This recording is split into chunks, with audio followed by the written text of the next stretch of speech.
at the end of a long dirt road in rural Rhode Island, hidden behind a curtain of maple trees that turned blood red every autumn. It was an old colonial structure, built in the 1700s, with sagging floorboards and a well in the backyard that nobody liked to look into for too long. When Roger and Carolyn arrived to see the property for the first time, the real estate agent had mentioned, almost as an afterthought, that the house had a history. She said it quickly, the way people mention something they hope will be forgotten before the next sentence begins. But Carolyn liked the low price, and Roger liked the wide fields perfect for his trucking business, and so they signed the papers without asking too many questions. The first strange thing happened during the move.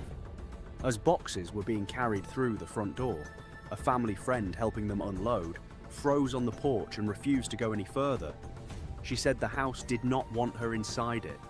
Everyone laughed it off as nerves, but she never returned to help again, and she never explained herself either.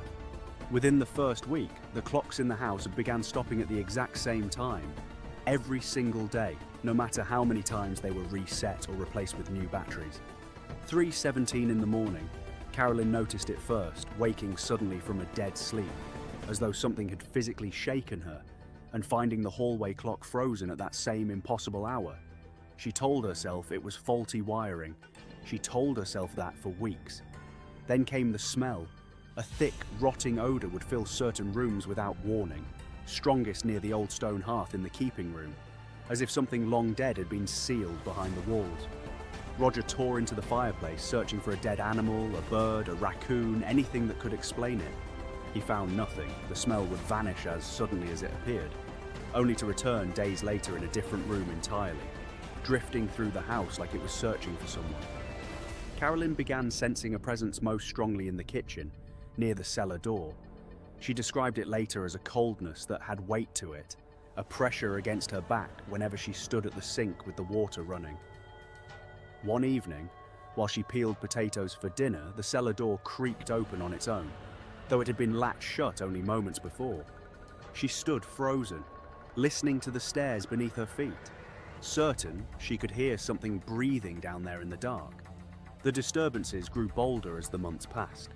Furniture was found rearranged in rooms that had been locked overnight. A rocking chair in the parlor would sway gently back and forth with no draft in the room to explain it, the old wood groaning under a weight no one could see. Roger, a practical man who did not believe in ghosts, began keeping a small notebook where he logged every incident with dates and times, determined to find a rational explanation. He never found one. Instead, his notebook filled with entries that grew increasingly difficult to write off as coincidence. One night, Carolyn woke to the unmistakable sound of someone standing beside the bed, breathing slowly in the darkness. She reached for Roger, only to find him fast asleep beside her, undisturbed. When she turned toward the sound, there was nothing there, only the faint impression of the carpet, as though something heavy had been standing on it moments before. The presence seemed to have a particular fixation on Carolyn. She began waking with unexplained bruises on her arms, faint finger-like marks she could not account for. She grew pale and thin over the following seasons, sleeping less and less as the nights in the house became a kind of quiet war she had to fight simply to close her eyes. Neighbors who had lived nearby for decades eventually admitted, in hushed tones over the fence line, that the land itself had a reputation.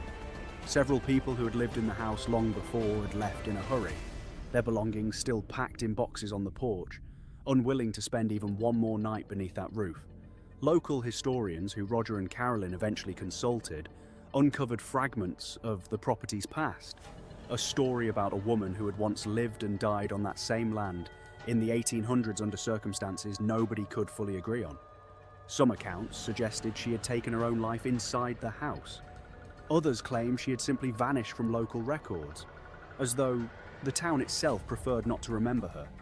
Whatever the truth, something about her memory seemed tethered to the walls, the well, the hearth, refusing to let go of the property she once called home. The activity reached its peak on a winter night, when a violent, unexplained cold swept through the entire house within seconds, dropping the temperature so sharply that breath became visible indoors. Every door in the house slammed shut in rapid succession, one after another down the long hallway, a sound like gunfire echoing through the old timber frame. Roger ran from room to room searching for a broken window, a draft, anything, but found every door and window sealed exactly as they had left them.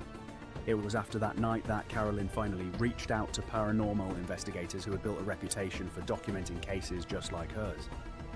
When they arrived and walked the property, they described an oppressive heaviness the moment they crossed the threshold, a sensation they had encountered in very few homes before.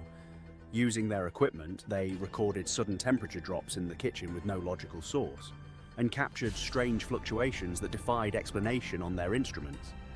They spoke with Carolyn for hours, and what struck them most was not any single incident, but the accumulation of years spent enduring something that refused to be reasoned with, ignored, or waited out. The investigators concluded that whatever inhabited the farmhouse was deeply attached to the land itself, resentful of new occupants, and specifically drawn to Carolyn in a way that suggested jealousy, more than malice. They warned that entities like this rarely leave quietly. Removal was not the answer. Coexistence, uneasy and exhausting as it was, became the family's only option. Roger and Carolyn stayed in the farmhouse for a decade, despite everything, unwilling to abandon the property they had poured their lives into, even as the disturbances continued in cycles that never fully stopped. Doors still slammed without wind, the smell still returned without warning, and late at night, if you stood in that kitchen with the water running and your back turned to the cellar door, some who visited swore they could still feel it. That same cold weight pressing in from behind,